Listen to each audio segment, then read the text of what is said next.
Hello everyone, this is Crazy, aka Why Must I Sign In. And hey, there's Jim Fatale too. So this is my hardcore demon hunter who has just completed We Don't Stop, which is to clear a tier 70 Greater Rift solo.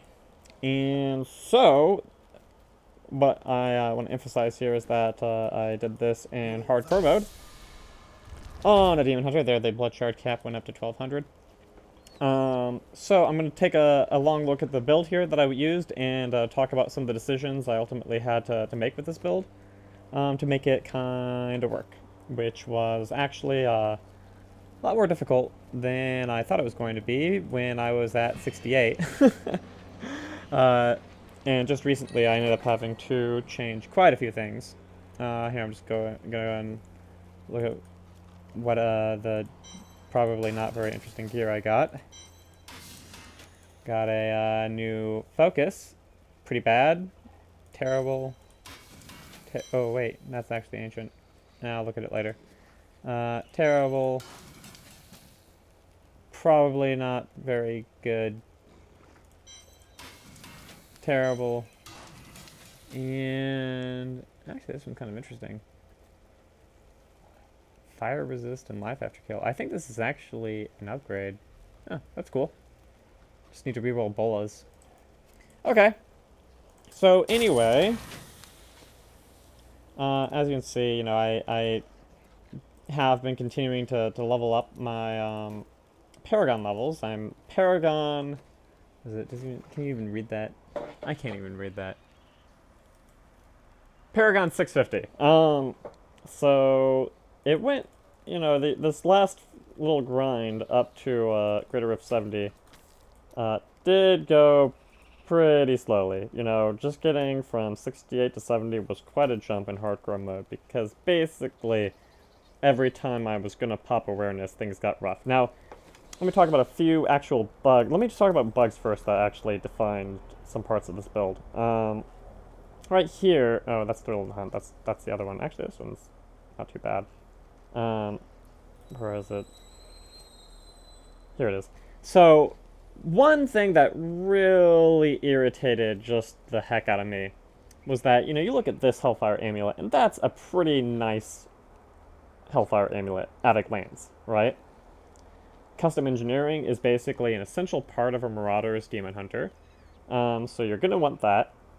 10% crit, perfect roll, 94% crit, pretty good. 696 dex can be a lot better. It could be 50 points better without being ancient, and it could be ancient, also be nice. But it seems like a pretty good roll. Generally, I would not necessarily go with Ambush as my Hellfire Amulet, right? I mean, Ambush is a nice trait, but it's not necessarily going to be as incredible as custom engineering for this build. The problem is that the Hellfire Amulet is bugged. So basically, whenever it's snapshotting, whenever you're popping a potion or changing floors, it bugs and it doesn't even like completely reset, but it's like, you still have your Bombardier's rucksack, so you're still at you're at 4 active turrets, and so custom engineering gives one more additional turret, and so yeah, it just flat out stops working. It just completely bugs 100%, and so basically you end up being at 4 max turrets, which is a 300% damage reduction or damage loss for this build, which is just unacceptable. I mean, so this amulet is, I mean, I could sell it. It's like so garbage just because it's bugged. It don't work no good. And so my concern was that all the Hellfire amulets were going to be bugged in the same way. So I was like, well, hell, might as well just go for a decent roll. So 730 dex, 93% crit, 9.5% crit chance. Not too bad. The cube, I pretty much have not changed in just about forever. I pretty much just stopped thinking about it. I still extract stuff, but I don't really pay attention to it because this build is very important. Now, you got the 65% cooldown on Vengeance, of course, for the Dark Heart with the the Seath, and both parts are important, right? The 50% damage reduction and the 10 hatred a second, both are essential for pretty much any demon hunter. And so what I actually ended up doing was building even more into this. For a while I had sentry damage on my chest, seemed good. 50% sentry damage seems alright. I mean, sentries get, in this build, 300% damage bonus. But what I eventually just realized is that I was being stupid, because really pretty much all your damage is coming from, since I'm using Manticore, Cluster Arrow, right? It's only 300% bonus damage on sentries. Most of your damage is coming from Cluster Arrow. So I re-rolled that for Vit, and so decent roll on Vit, so that's good. And in conjunction with that, I was like, okay, I have all this more Vit. I know that I basically could survive Greater Rift 70. And so I looked up here, and on my shoulders, I had 15% life. And I was like, okay, I just added all this Vit to my chest.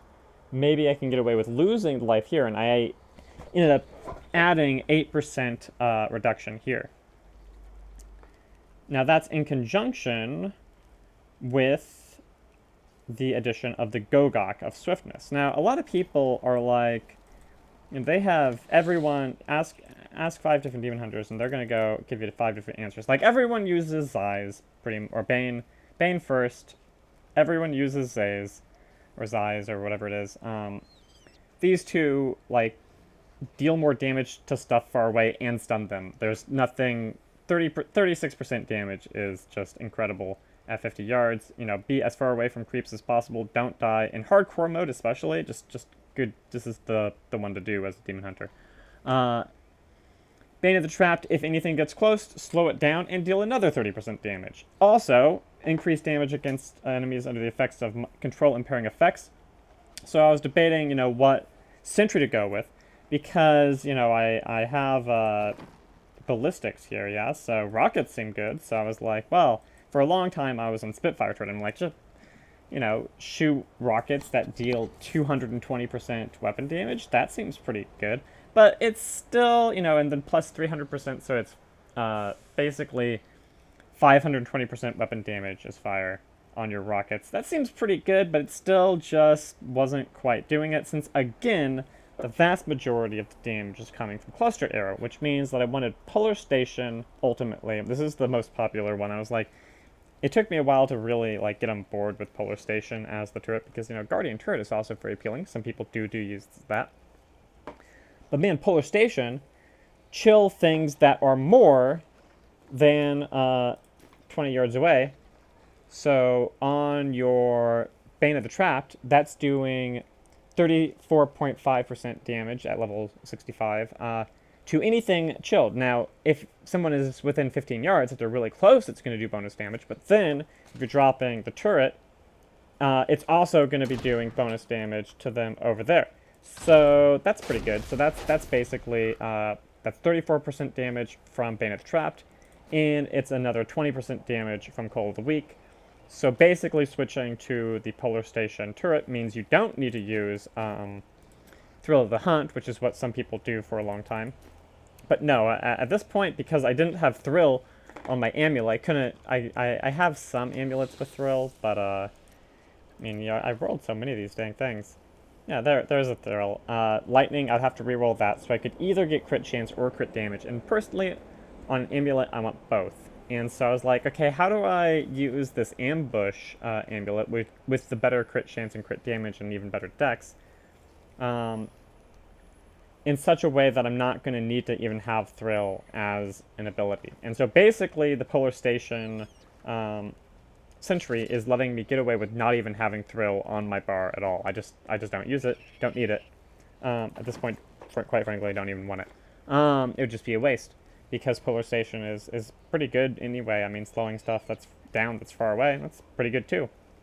Wolf, of course, I mean, pretty much have to do this once you break Greater Rift like 60. 30% damage. Now, something to note here is that the 15% cooldown reduction of Gogok, with the 8% cooldown reduction on the shoulders, the 7% cooldown on the quiver, you can actually get it up to 8, but I have 7 on this one. plus the 12.5% cooldown on the hat. Yeah, I mean, it basically means that the more cooldown reduction means the more wolf you're going to be able to proc, which means that it's going to be, it's not going to be always up, but it's going to be up a lot more. Now, Vengeance, so long as Gogok is at full stacks, with 8% on the shoulder, basically, I mean, we just go down here. Whereas cooldown reduction. Cooldown reduction, my base is 32.62%. With full Gogok, that's like 45% on top of the Dawn in my stash. Vengeance can actually stay up permanently so long as I'm continuing to hit enemies, so long as Gogok is staying up.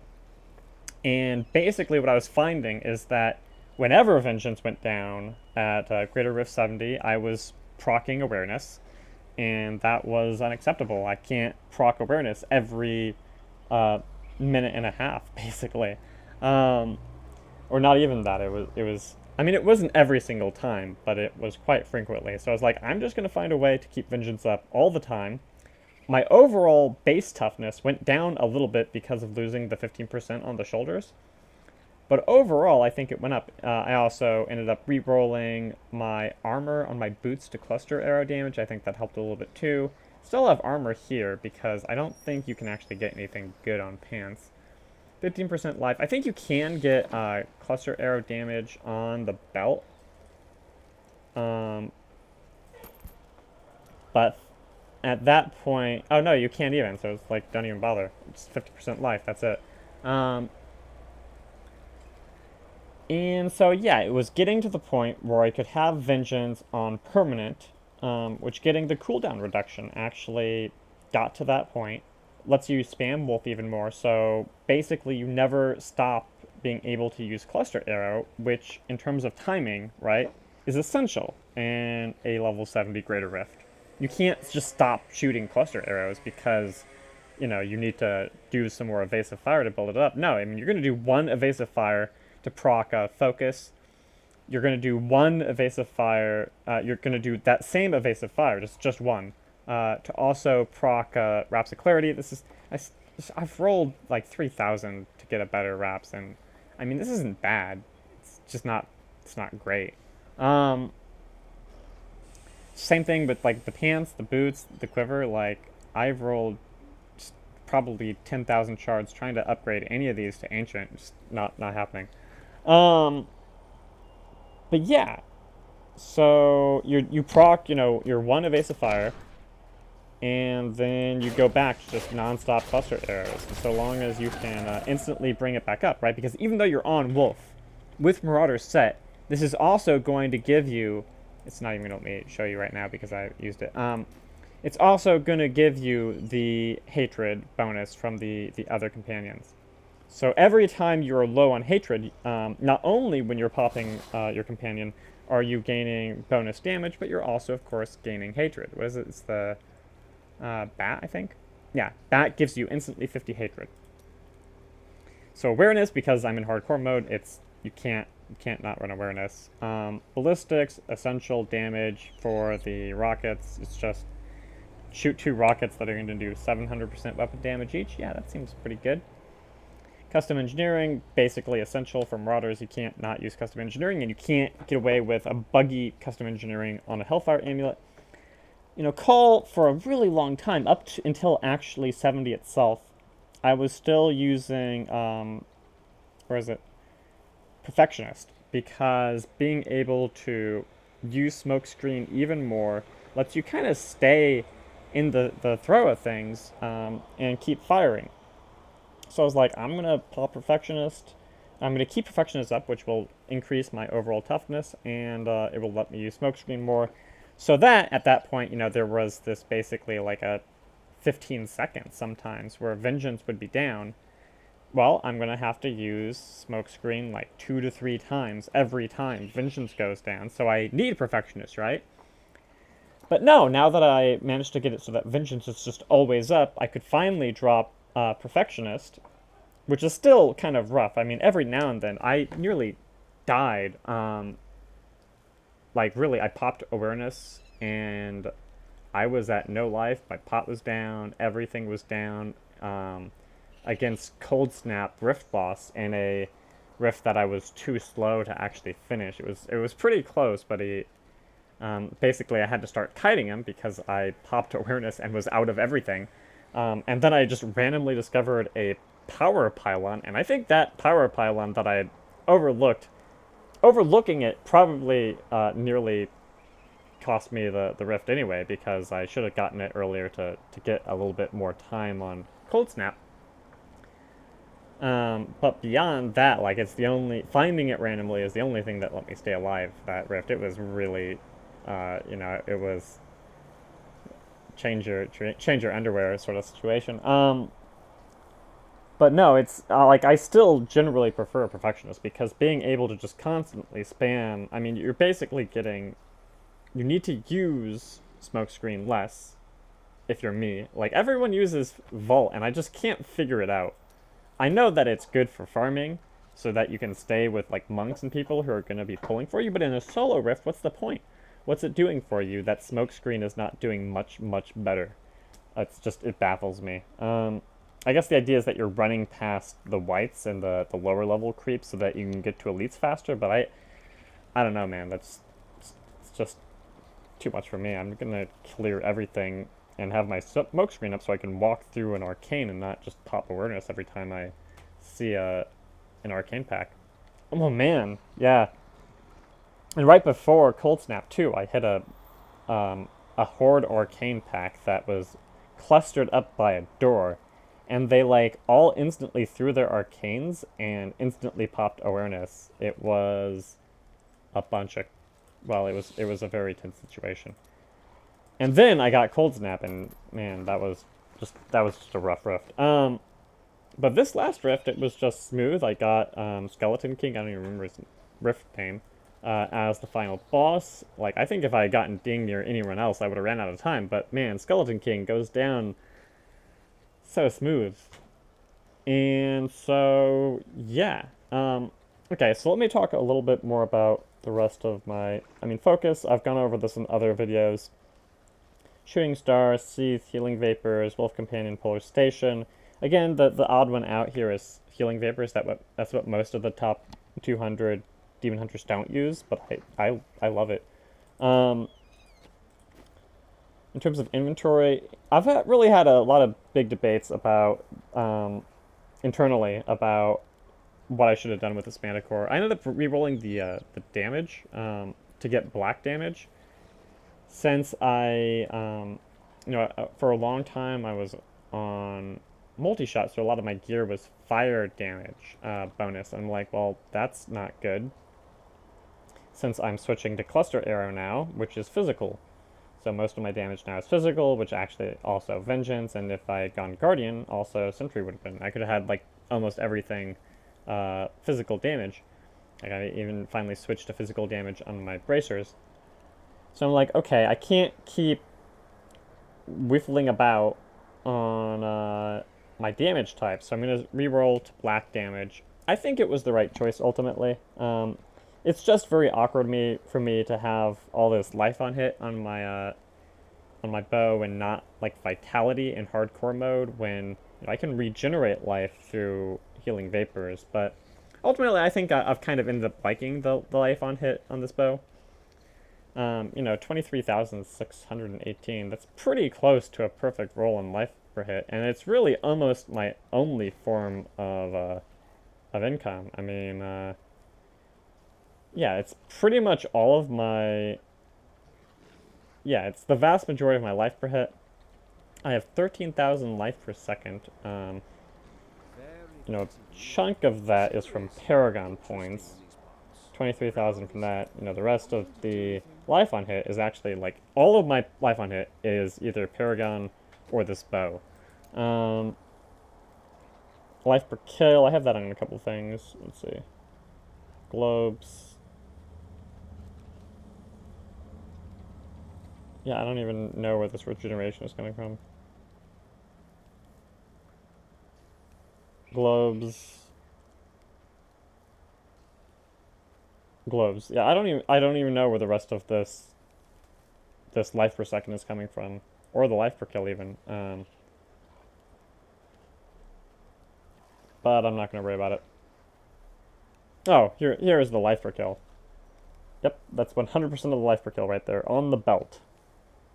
I have a lot of globes. The problem is I don't have any way of spawning globes. So a lot of these secondaries are kind of weak, but I'd still rather have globes than anything else, because at least you can, when you're clearing the rift, get globes. Whereas, so it only really becomes a problem against the Rift Guardian, who does not really spawn so many globes.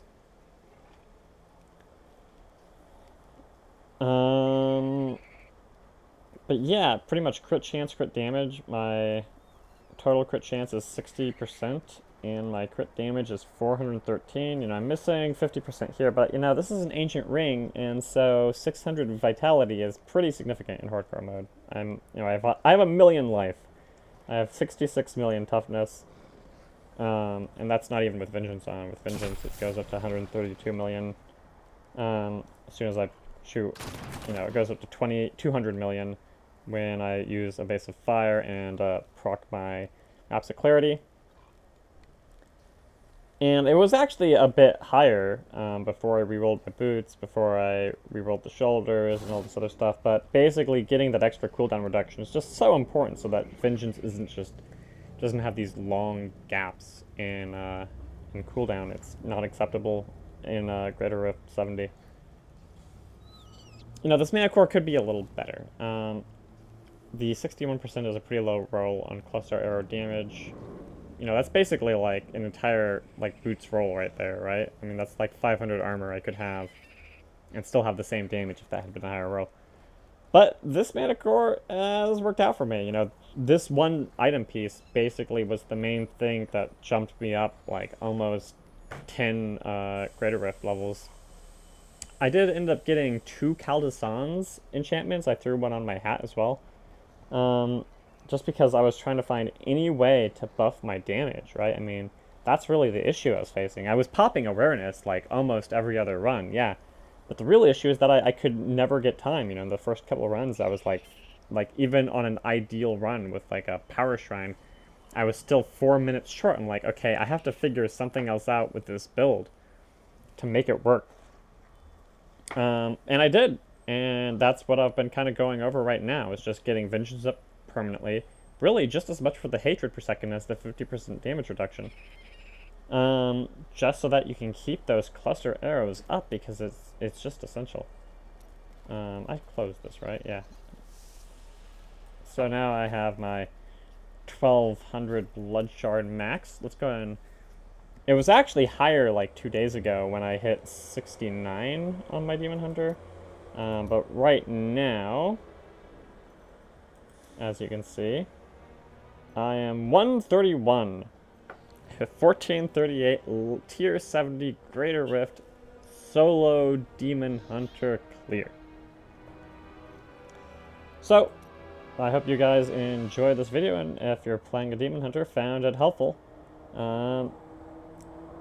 If you have any questions, go ahead and leave a comment, and if you are glad that I have achieved my goals of, you know, I'm 3 out of 6, and these last 2, well, the last conquest, I'll figure something out for that. I might actually start just re-rolling to soft core to get a goblin, complete flawless victory that way. Because I could find a speedrun group, but it's just gonna be a pain trying to coordinate that much. It's actually easier and probably more enjoyable to go for softcore. Kill Malthael, I just jump on my shadow gear and do that like right now. Actually, I might just do that right now, and then Guardian of Sanctuary, keep playing Rift runs until finally you get a good streak. Anyway, yeah, I'm gonna go and stop there. Like and subscribe if you like Greater Rifts. All right.